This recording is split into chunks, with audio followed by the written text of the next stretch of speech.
Tout d'abord, merci Patrick pour cette invitation et je suis ravi d'être parmi vous aujourd'hui pour parler d'un sujet qui m'a préoccupé plus de 20 années dans mes recherches. J'ai démarré cette activité à Clermont-Ferrand, au CUST, qui est devenu aujourd'hui Polytech. J'ai travaillé au début dans l'induction qui concerne tout ce qui est électroménager et de là, je suis parti à Supélec où on s'est préoccupé d'un problème qui est comment transférer de l'énergie électrique à un véhicule en mouvement.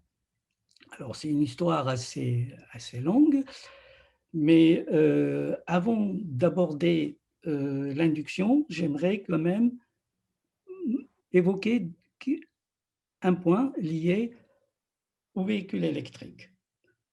Euh, Comme tout le monde le sait, le train, le TGV, les tramways n'ont pas ce problème. Ils ont un caténaire, l'électricité arrive.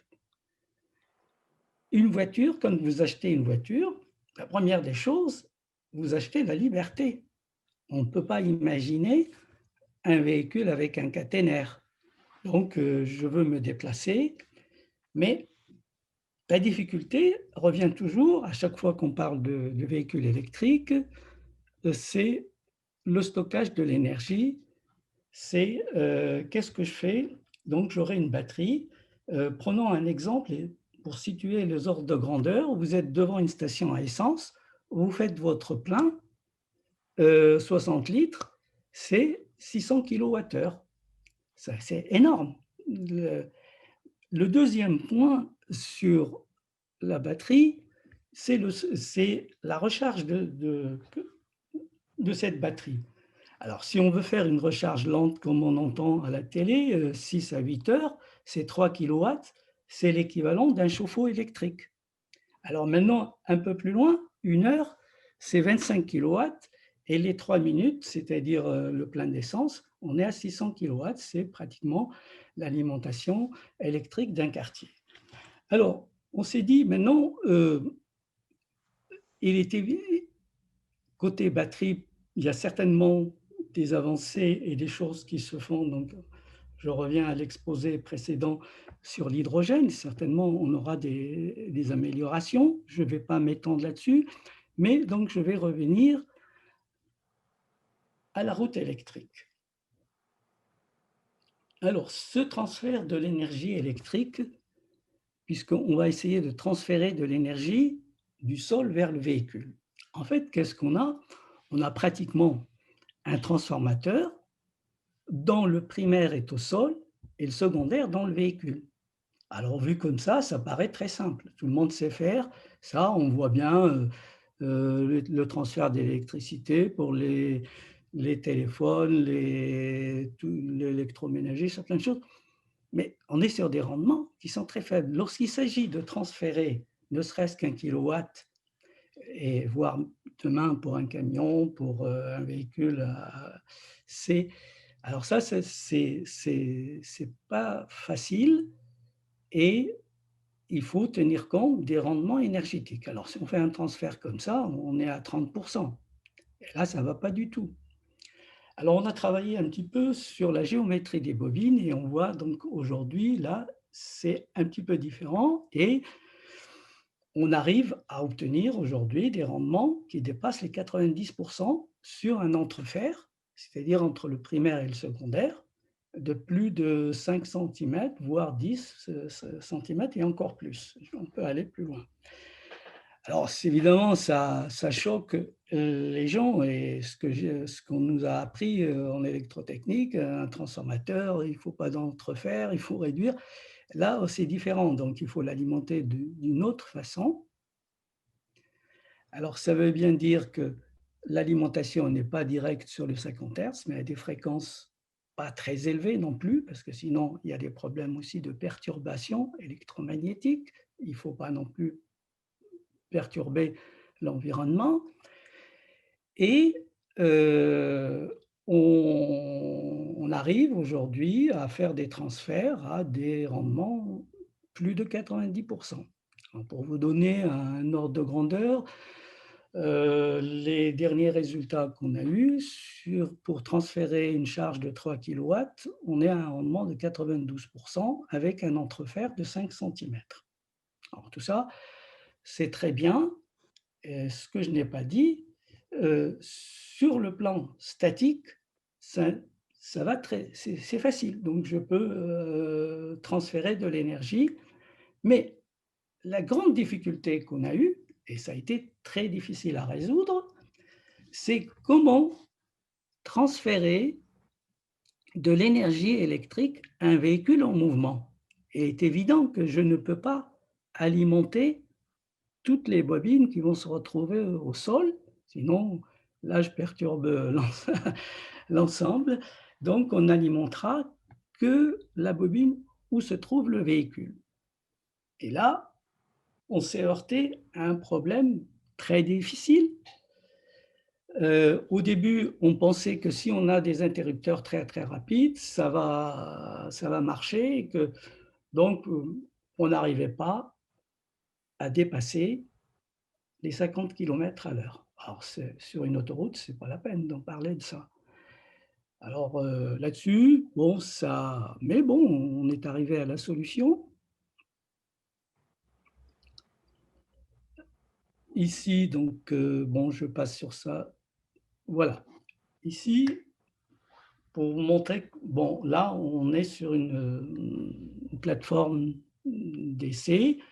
Vous avez donc, les bobines qui vont être ici au sol, le véhicule est ici et vous remarquez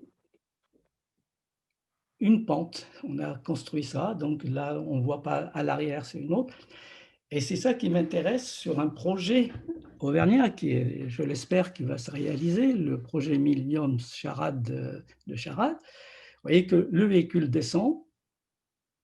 Lorsqu'un véhicule va descendre, bien sûr, il va restituer de l'énergie, mais restituer de l'énergie à une batterie, on n'a pas des rendements intéressants. Et si je pousse le raisonnement un peu plus loin, et tous les gens qui ont fait des calculs là-dedans, disons, ben, évidemment, si demain le parc automobile, ne serait-ce qu'il soit de 2-3 on va avoir un appel de courant très important. Et est-ce qu'on est capable d'alimenter tout ça? Et même certains disent, bah, écoutez, si on fait le calcul un peu plus loin, il va falloir construire d'autres centrales nucléaires. Ah, le problème est un peu délicat. Et l'idée sur laquelle on a travaillé, c'est de dire, quand un véhicule descend, il envoie de l'énergie, mais il ne l'enverrait pas à sa propre batterie, mais il fera un échange d'énergie avec d'autres véhicules qui seront sur le parcours. Alors ceux qui descendent fournissent de l'énergie et ceux qui montent l'absorbent. Là, on fournira un différentiel. Et vous voyez ce que tout à l'heure, on a parlé un petit peu des énergies renouvelables, le photovoltaïque, le éolienne, j'ai oublié ici une pile à combustible. Et donc, imaginons donc dans un circuit comme Charade où on a un dénivelé très important, on pourrait peut-être tester cette opération d'échange d'énergie entre les véhicules. Et là, ceci va nous amener à résoudre un problème qui est très important dans le fameux réseau, mais ça veut dire qu'il y aura un réseau spécifique à l'électricité. Ce sera qui, qui engendrait tout ceci, voire même plus, un rêve, faire de Charade un circuit autonome énergétiquement. Alors maintenant, le point crucial qui était comment faire pour, améliorer la vitesse et que, le transfert de l'énergie électrique ne se fait pas uniquement, heu,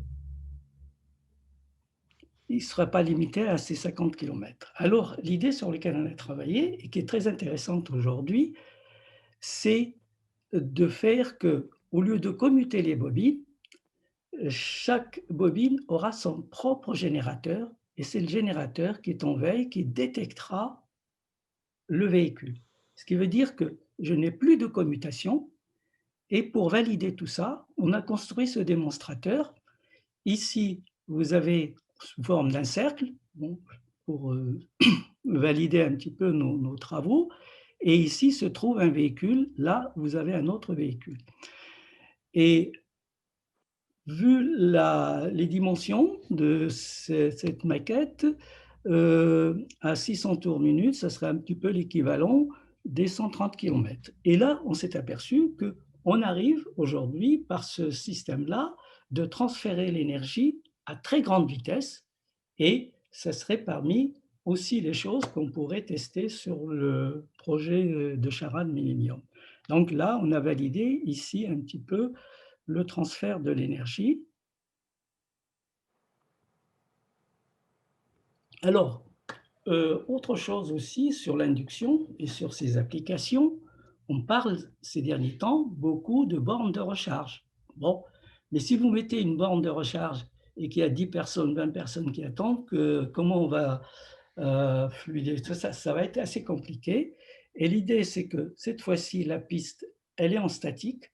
Ici, on a pris un exemple d'une station, l'équivalent d'une station de distribution électrique.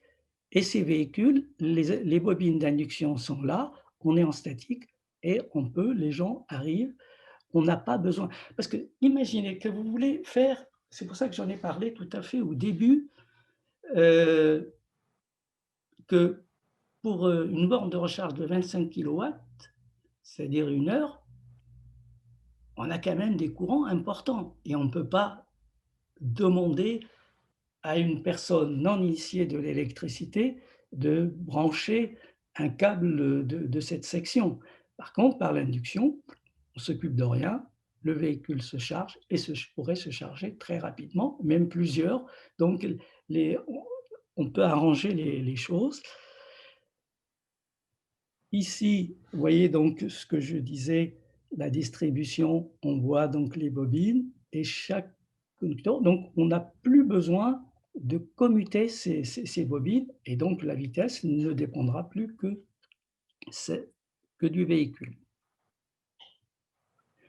Alors maintenant, on va un petit peu rêver. Voilà ici ce que j'avais essayé avec notre équipe de penser sur un projet qu'on a euh, baptisé Urban Car, c'est que bon, dans les villes, maintenant, de plus en plus, on retrouve des, des tramways. Imaginez un tramway qui fait un axe nord-sud ou est-ouest. Vous êtes dans le véhicule s'arrête, le tram s'arrête, et là, je peux repartir avec une voiture électrique, un vélo, une petite voiturette. Et cette petite voiturette, ça peut être même votre caddie demain du supermarché. Voilà, c'est un petit peu des choses sur lesquelles on pourrait se projeter. Et puis, la route électrique, elle peut aussi amener une contribution au niveau des véhicules autonomes. Ici, vous avez une image, bon, ici d'un véhicule, un passant est par là, l'autre est ici. Les véhicules autonomes aujourd'hui embarquent une informatique industrielle très élevée. Les temps de calcul sont ce qu'ils sont. Si la route électrique peut aussi donner des informations, donc on pourrait à la fois transférer l'énergie et l'information et simplifier les véhicules autonomes. Alors, nos projets en Auvergne, ce que j'aimerais, bien sûr, la route électrique, les stations de recharge, ce que j'ai montré tout à l'heure en statique, certainement aussi une chaire industrielle ou plusieurs qui apporteraient des choses dans le domaine, que ce soit au niveau de l'Institut polytechnique de la mobilité ou du projet Charade Millennium. En conclusion, ce que je pourrais dire, bien sûr, l'électricité est quelque chose qui va jouer un rôle important. La route électrique peut être une solution et moi j'y crois beaucoup, dans le développement de la voiture électrique de demain. Et pour finir, je voudrais vous montrer quelques éléments. Voici ici les premiers trams de Clermont-Ferrand, place Jaud. Alors là, le tram électrique au départ, il était au sol. Il y avait des problèmes et on est arrivé à la ligne aérienne et ici vous avez une des premières lignes aériennes d'un caténaire a été à Roya. Alors, il y a eu une première à Clermont-Ferrand dans ce domaine et je souhaiterais que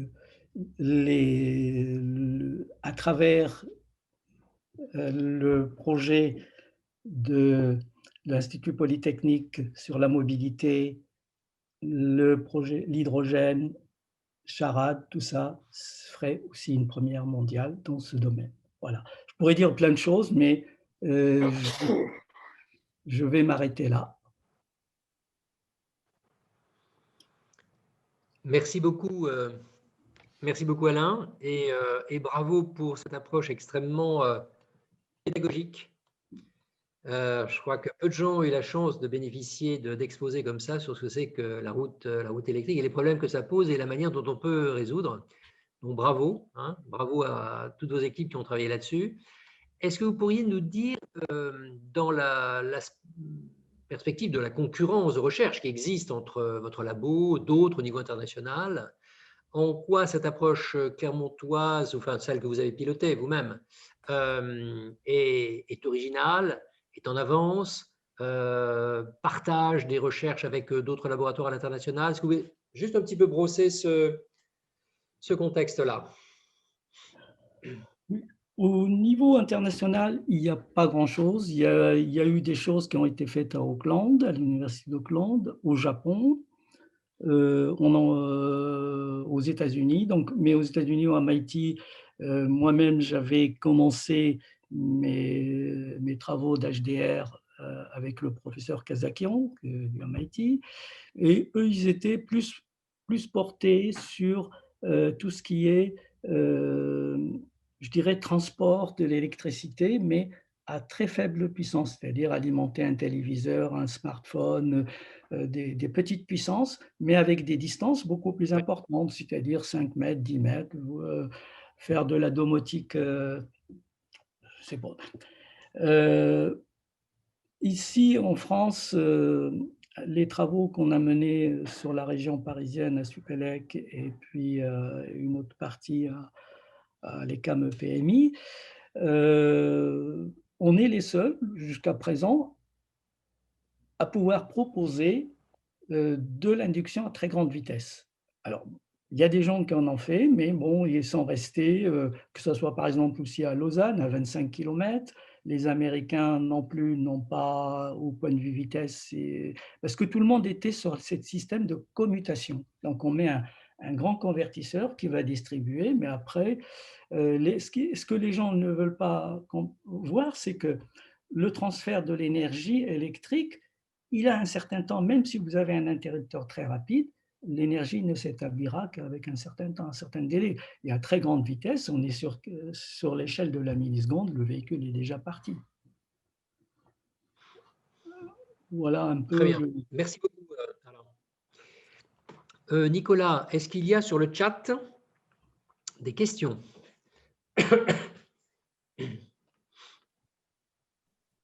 Oui, alors Thierry qui demande la surface nécessaire pour une boucle et la tension d'alimentation. Alors, oui, la tension d'alimentation, c'est si vous prenez par exemple, allez, on va prendre un exemple très classique, une Zoé, la tension d'alimentation, le bus d'alimentation est à 400 volts. Au niveau du véhicule, maintenant, la tension d'alimentation au sol, elle peut varier, tout dépend, vous avez vu dans la photo, c'était un Twizy, donc on était à 60 volts. La surface de l'inducteur, elle dépend de la puissance qu'on veut transmettre. Voilà, ce sont des... C'est pas pour eux aussi, bon, l'exemple que j'ai cité, donc pour transférer 3 kilowatts, c'est-à-dire un petit peu l'équivalent du chargeur qu'on va mettre à la maison, qui serait sur la route, on est sur une bobine qui fait 50 cm par 30. C'est pas... Alors, on peut aller après, toute la question, quelle est la puissance que je veux transférer au véhicule.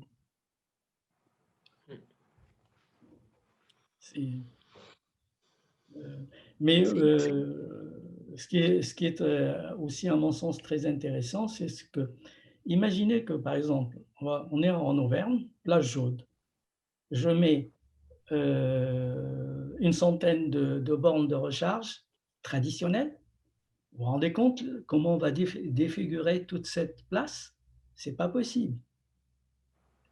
Par contre, dans le bitume, je vais intégrer des bobines. Personne ne voit rien. Ça reste la place de stationnement, l'équivalent du parking traditionnel. Et là, voilà l'intérêt de l'induction. Et là, je peux transférer, faire de la recharge rapide ou de la recharge lente, tout dépend un petit peu des conditions du réseau. Parce que tout ça va dépendre aussi du réseau d'alimentation. Parce que souvent, Alors, moi, sur la voiture électrique, on a beaucoup parlé des batteries, de ceci, mais on a oublié une seule chose, c'est que le réseau électrique, les câbles électriques qui sont passés, ils ont été dimensionnés, pas pour la voiture, ils ont été dimensionnés pour une utilisation qui est aujourd'hui surchargée. Vous voyez bien que l'hiver, quand on a des hivers importants et que tout le monde prend du chauffage électrique, ça pose des problèmes. Alors vous imaginez avec 1% du parc automobile, c'est-à-dire 1 million de voitures connectées le soir, ben, il n'y a plus rien. Et je pense que l'avenir, il est... Moi, je crois beaucoup à ce projet Charade Millennium qui va donner un véritable démonstrateur. Parce que maintenant, dans les laboratoires de recherche, nous, sur ce thème, on a passé 5 thèses de doctorat à raison de 3 ans par thèse. Vous voyez un petit peu le temps qu'on a passé. Et ça fonctionne. Mais j'ai bien conscience d'une chose, c'est qu'entre un produit de laboratoire à la finalisation, il y a des étapes. Et l'étape la plus importante qu'attendent les investisseurs, c'est d'avoir un démonstrateur grandeur réelle. Il y a eu un essai avec VDCom sur la région parisienne, mais ce n'est pas avec 80 mètres en ligne directe qu'on va pouvoir motiver. Mais si demain, sur Charade, on voit des véhicules de course passer, transférer de l'énergie, là, vous allez convaincre tout le monde. C'est pour ça qu'on a invité Didier Malga ce soir. Ah ben oui, Didier, c'est quelqu'un que j'aime bien. Je passionne, je propose. Une expérience. Voilà, on répond encore à une question et après on passe à Didier, justement. Et on prendra les autres questions à la fin après la table ronde.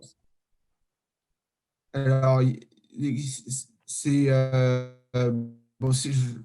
quelle doit être la précision du positionnement, quel est l'espacement des inducteurs et quelle adaptation pour que les véhicules puissent charger en induction? Alors, oui, ça, je m'attendais à cette question, comme la pose toujours, mais c'est très intéressant. C'est intéressant.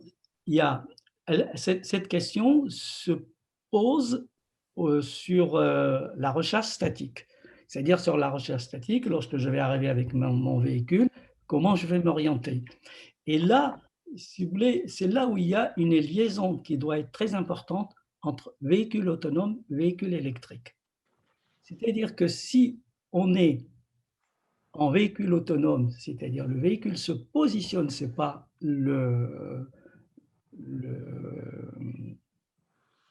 conducteur qui va le faire, il n'y a pas de souci. Maintenant, on a fait aussi des essais en prenant volontairement un dépositionnement Donc, on peut tolérer une variation de 20 à 30% par rapport à l'alignement de l'axe de la bobine. On va perdre en rendement, on va baisser vers 80% au lieu de 90%. Voilà, ça c'est la première chose.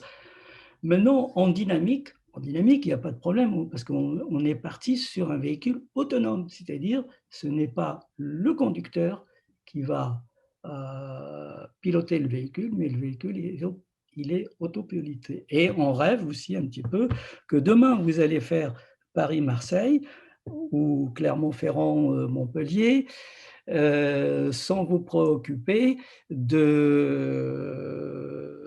ce qui se passe. Mais à tout moment, bien sûr, le conducteur pourrait prendre la main.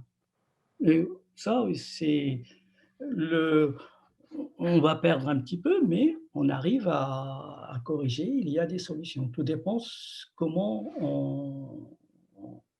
on positionne les choses. Alors, il y a eu aussi des variantes, parce que ces projets, ce que j'ai oublié de dire, on avait, quand j'étais à Supélec, une grande partie était financée par le Technocentre Renault.